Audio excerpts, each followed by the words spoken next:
నాకు అర్థం కానిది ఏంటంటే, ఒక అద్భుతమైన బాధ్యతాయుతమైన పదవి దక్కినప్పుడు, బాధ్యతగా వ్యవహరించాలి గానీ, ఇంత బాధ్యతారహితంగా ఎట్లా మాట్లాడతారు?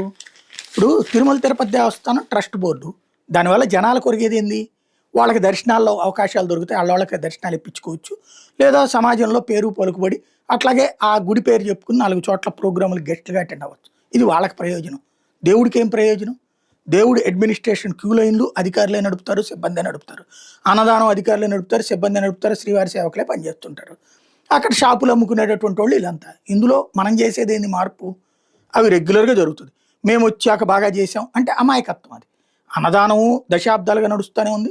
ప్రసాదము దశాబ్దాలుగా నడుస్తుంది. క్యూ లైన్‌లు దశాబ్దాలు. మనం ఏం మార్పు చేశాం? భవిష్యత్తులో చేద్దాం అనుకున్నాం ఆర్టిఫిషియల్ ఇంటెలిజెన్స్ 2 గంటల్లో దర్శనం. అంతకుముందు చెప్పాం. నేను అప్పుడే చెప్పా. ఎవడి వల్ల కాదు 2 గంటల దర్శనం అనేటువంటిది. ఈ నాటకాలు మనం మర్చిపోవడం బెటర్ అని. ఇప్పుడు నేను మళ్ళీ ఆర్టిఫిషియల్ ఇంటెలిజెన్స్‌తో 2 గంటల్లో దర్శనాలు. ఎందుకు ఈ మాటలు? అది పక్కన పెడదాం. వసతి ఇది ట్రస్ట్ బోర్డ్ తీసుకోవాల్సిన నిర్ణయం. వసతి పెంచలేరా? ఏ ల్యాండ్ తగ్గిందా కొండ మీద? డబ్బులు తగ్గినాయా టీటీడీ దగ్గర? ఇప్పటికి 20,000 మందికో, 25,000 మందికో వస్తుంటది మాక్సిమం. ఏది మామూలుగా అయితే 30, 40,000 మందికి ఉండాలి.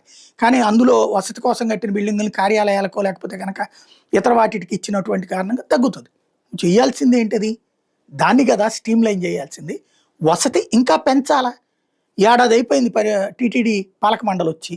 కొత్తగా పెంచడం మానేసేసి, మేము కల్పించలేమని ఓపెన్‌గా ప్రకటించుకోవడం. ఎవరికి ప్రయోజనకరం ఇంక ఈ బోర్డుండి ఎవరికి ప్రయోజనం? ఆలోచించుకోవాల్సింది.